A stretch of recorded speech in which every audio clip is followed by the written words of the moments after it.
Fred White joins us. You're all-state agent in Atlanta and the Georgia area, and Fred also played a little football as well, winning a national championship with the Vols and a couple of SEC championships. I sometimes forget that you're two-time SEC champion winner. You got to start calling Two. two. Deuce, baby. Dose. Dose. Just like two is the coolest jersey number of all time, right? Absolutely, because Deion Sanders wore it. All right, Fred, I want to get your thoughts on this SEC expansion. And now it is going to be Texas and Oklahoma that will be in the conference in 2024 when we thought it was going to be 2025. What do you make of that? Just big picture, 20,000-foot view. I think Texas and Oklahoma see the big picture and getting in a year early, simply because you look at what's going on in basketball, how many teams we think could possibly get into the tournament. You look at all the teams that are going through the bowl games and those type of things. And then the college football, if you look at college football national championships over the last 20 years, what's going on and what's happening over the last 5 years, who's won. So I think for Texas, there's a few things going on with them. It's big for them to get in now because they have a Manning, and to have the SEC behind a Manning instead of the Big 12 makes a big difference, and because of his lineage as well. You look at Peyton and Eli, and also Cooper played a little bit of ball there at Ole Miss as well, and also Mr. Archie Manning. That helps with them as far as branding and those type of things. And of course, they have the Texas, the Longhorn network. I don't know how that's going to work with the SEC having an SEC network, but I'm not sure what's going on there. But I think for them, marketing dollars and doing those type of things and being able to market in the SEC with that new quarterback coming in that has a Manning last name, and also just overall money to come to the university from being a part of the SEC, the TV contracts and those type of things. I think at first I didn't think they were going to do it because it was a lot of money to be able to pay out to get out early. And I had been told by several people that it wasn't going to happen. However, it did. So I think if that's the case, the money has to be there. They had to pay a lot of money to get out of that contract with the Big 12. So the money on our side in the SEC has to be greater for them to be a part of it, and to pay the money they did have to pay. Everything comes down to dollars and cents when it comes to anything in college football and most things in the world. So that's why I see it happening. I think they put the squeeze on Greg Sankey's checkbook is essentially what they were doing at the end of the day. Hmm. And I think the SEC wanted to pay to go ahead and get that done. All right, so it could go one of two ways. It could go division, SEC East and West like it is now, or it could go to this pod system. Now, I don't know which you prefer. I'd have to see them both laid out a little bit more clear to have a real opinion on it. But if it's pod system, you're going to have three teams that you play each and every year. So as a former Tennessee player, Fred, what are the three teams that you would want to play every year as a player when you were on the roster, not necessarily a fan of the games you like watching now, but who would you absolutely want to play each and every year? Georgia, Florida, and Alabama. It's exactly what I said. Fred and I think alike way too much. I But want to play okay, them every year. but let me be devil's advocate.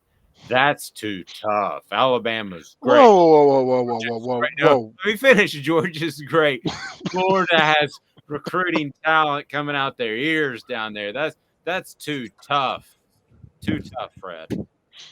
You know, for people who say that, they obviously don't compete in a whole lot in life, in my opinion. I don't want to play against the cream or the cream puffs. You see what they got Florida State? You see where that has Miami right now? Clemson's going that direction also. Virginia Tech. I know they wish they were over here on this side playing against some good competition. All these teams that are not winning national championships now understand that you got to play somebody to get somewhere, to also be recognized. TCU, I bet you money they wish they had a harder schedule because they wouldn't have got so embarrassed. And they're going to be that team forever and a day that everyone's going to look at and say, Man, they got creamed in the national championship game.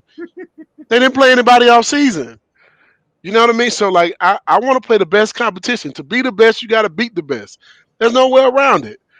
You couldn't be the heavyweight boxing champion in the world where if you didn't beat Floyd Mayweather or you didn't beat Muhammad Ali or you didn't beat, I mean, so what's different? Nothing's different about it.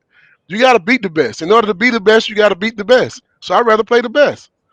Absolutely, I love that. And Red White showing like he's a champion. yeah, let's face it, Fred. The Vanderbilt Kentucky weeks when you played had to be just boring as all get out. We were trying to get the game over by halftime so the young guys could play in the third and fourth quarter. Being honest. No, now you're yeah. Well, I know that. And it looked like that at times, to be honest with you. If I had to play in the fourth quarter of a Vanderbilt and a Kentucky game, I was not happy. Fair enough. So I was not happy. I wanted to see Steve Marsh and Tad Golden and those guys get a chance to go play some ball. Fred's appearance brought to you, but I'm not sure what that says about Steve or Tad. But Fred's appearance brought to you. No, they were just the young guys that were backups. That's not saying that they were, they weren't good. It was just I wanted to be able to see them get a chance to get some run because they were the young guys. We wanted to see the young guys and be able to say, okay, this is what you did wrong in games, or give them a coaching moment, those type of things. As a starter, you want to be where you can go out of the game and look at the young guys play. And then when you watch the film and say, hey, man, this is how you do this. And that's a teaching moment. And every team that's a good football team, like in the Alabamas, the Clemsons, when they were the top of the cream, the top in Georgia and those type of things, when you see these guys coming in the fourth quarter, every starter is sitting there looking and cheering on those guys. And that's how you that's why you get continuity. That's how you get guys to the next year when you're a better football team, you get depth those type of ways by having those young guys play. You can't get better on the bench in the sideline and not getting in games. You can't get better in practice. You get better in games in the SEC. Yeah, exactly right. Fred's appearance brought to you in part by Zach England of Best and Brock. Zach England can stand toe-to-toe against the attorneys that don't want you to get your proper insurance settlement. Zach England of Best and Brock. Zach's got your back. Caleb? Fred, let's have a little bit of a laugh for a minute with this Texas and Oklahoma move because I know I was a little young, but I see a lot of news clippings of it. I'm sure you distinctly remember going into your sophomore year when the Big 12 was initially formed. And everybody was like, oh, my gosh, the Southwest Conference and the Big 8 are combining, and this is going to overtake the SEC and the Big 10 and be the greatest conference in the history of college football. And now, 25 years later, that conference is hanging by a thread. You got to find that a little bit funny as an SEC guy. Absolutely. It's a different brand of football what we play in the Southeast. And that's what everybody wants to be a part of at this moment. Because you look at what's happening what's happened at Alabama for so long, it's happening at Georgia right now, and LSU and Florida and those places. We get the top players, we play in the best stadiums, and we have some of the best fans. And that's what you want to be a part of. You can watch an SEC game at 8 o'clock at night in any conference. I guarantee you much rather watch the SEC play against each other on Saturday night because the crowd is different. It's different. I mean, I'd rather watch, just to throw something out there, I'd rather watch Ole Miss, Mississippi State than Texas, Oklahoma. I would. I mean, that may sound crazy. That's not. And Ole Miss, Mississippi State's one of the most fun rivalries in football, so that's in my top 5 games to watch. Yeah. As long as it's not Missouri or Vanderbilt, I'm in. I'd rather. I can't stand Fred. Just for the record, you and I talk, but I can't stand Missouri being in the SEC. They don't deserve it. They're not even in the region. And also they have a very snooty journalism department, which makes me mad. You're not better than me just because you went to Missouri. I don't like Missouri, and that's never going to change. But it's Missouri anyway. I'm just saying. Outside of St. Louis, what else you have? I mean, it's Kansas City. Okay, I guess that's what you have. That's it. Nothing else. The only thing good I can say about Missouri is that's one of the few times I walked away from a casino in St. Louis as a winner. And that doesn't happen a lot. I don't know if you like to gamble, Fred, but usually you walk away as a loser. Listen, I played in the casino there in St. Louis. My agent coming out of college was from St. Louis, and I went there one weekend and I went to the casino.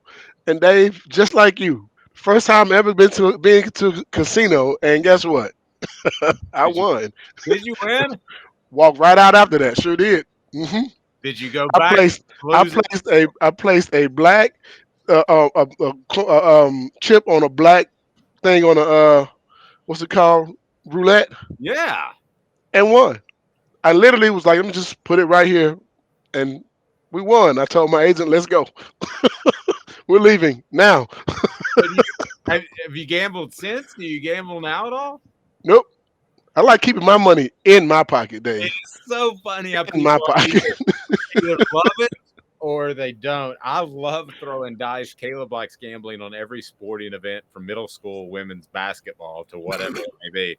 But You know yeah, when I throw dice, if I'm throwing dice, it's probably playing Monopoly. Yep. so Fred, as far as Texas and Oklahoma being in the SEC sooner rather than later, I would think take us back just 5 or 6 years. Hadn't been that long. You were a high school prospect. I would think seeing Texas and Oklahoma being in the conference would make playing in the SEC, in this case playing for Tennessee, I would think it would make it even more appealing. That's the decision you made. To me, it would be an even easier decision nowadays. It would be. I think they had some good teams in Texas, a few years ago. When I was coming out of school, they weren't the cream of the crop, but they did have a Heisman Trophy winner. They've had I think Vince Young was one of the greatest players to ever play college football. He played at Texas. They've had a lot of guys go to the NFL. You got to look at something too. The state of Texas has a lot of talent, a ton of it. It's the biggest state in the union. So they have a lot of at high schools, have a lot of high school athletes. But the one thing that I look at when it comes to Texas, and for them, this is going to help being in the SEC is recruiting. And I just said a lot about all this talent they have in the state of Texas. However, in order to win, I don't think you get all your players from one place anymore. I Mhm. mean, even the state of Georgia, some of the top players come from North Carolina, South Carolina, Florida, Alabama. Same thing with Alabama. You got to be able to recruit nationally now because the SEC is like the mini NFL, but you get so much talent nationwide. So now you can go out the guys from all different places now because everybody wants to play in the SEC. Um, for Sarkeesian, who's recruited at Alabama and those type of things, I think it works for him. But Texas has to get away from just signing Texas guys just because they're from Texas. You know what I mean? Um, I think opens up their recruiting pool a little bit more, but it's just because they're in the SEC. I mean, there's an SEC game of the week every week, and it's a national game. You don't find that too many places else. You know what I mean? Think about any other conference that has that. The Pac-12 doesn't. Big Ten, if Michigan's playing against Penn State or Ohio State, Ohio State's playing against Penn State. That's about it. But in the SEC, you have Tennessee, Alabama, Tennessee, Georgia, Auburn, Georgia, Florida, Tennessee, Florida, Alabama, Auburn, Alabama, LSU, Alabama, Texas A&M. All these games are like games of the week every week. You don't have that in any other conference. So I don't know how well they're going to fare right away. But most teams that have come into the SEC, they're pretty good at first. Then they kind of just taper it off. Yeah, like Missouri. And Texas A&M, both of them. Yeah. Can't stand But Missouri. you got to be able to sustain this. And this is in the SEC. You got to be able to recruit year in, year out, not just one year, not just come with your best game plan of your, those things 1 week out of the year. You got to do that every day of the week. And every team is gunning for you after you beat them or if you give them a battle. So this is what they're coming into. I think Missouri didn't realize that, but they benefited from being part of the university, being a part of the conference, all the money that's coming, all the bowl games we go to. People don't understand the reason why you cheer for SEC teams, even though I don't just cheer for anybody like per se. I cheer for the conference to win that money because it helps our teams be better. It helps our teams with recruiting budgets or our coaches with traveling budgets and those type of things. That's why I'm rooting for SEC teams in bowl games. I really don't care if they win or not. I would much rather them just be in the game. You know what I mean? Just be in the bowl game because that money comes to the conference and then it's spread out for sharing those type of things. And when we have more teams in bowl games and we win national championships, it's better for everyone when it comes to money goes. Now it does help that other team recruit more, but it gives you more money to go recruit against them. That means just do your job. You and your coaching staff have to go and do your job. So that's why I stand on that.